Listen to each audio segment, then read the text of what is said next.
ایک تو اللہ تعالیٰ بے نیاز بھی ہے، اس کو کوئی ضرورت نہیں ہے کہ کوئی اس کی عبادت کرے یا نہ کرے، وہ بے نیاز ہے، محتاج نہیں ہے کسی کا۔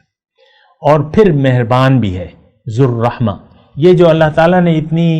یہ تو ساری اللہ تعالیٰ کی مہربانیاں ہیں نا سامعین اکرام، یعنی یہ کائنات جو ہے یہ اللہ تعالیٰ کی محبت کا اظہار ہے اور یہ اس کی مہربانی ہے۔ دیکھیں کائنات میں صرف ہم ہیں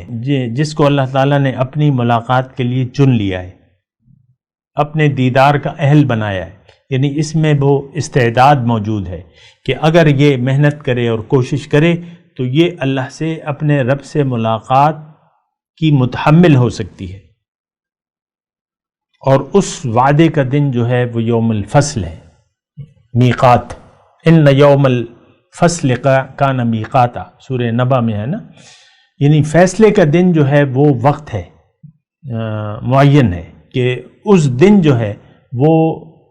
سارے نتائج سامنے آئیں گے اور نیکوکاروں کو ان کے نیک عمل کے بدلے دیے جائیں گے، اور جو غافل لوگ تھے ان کو غفلت کی سزا کے طور پر اور دنیا میں دھوکے میں پڑنے کی وجہ سے ان کو جہنم میں ڈالا جائے گا۔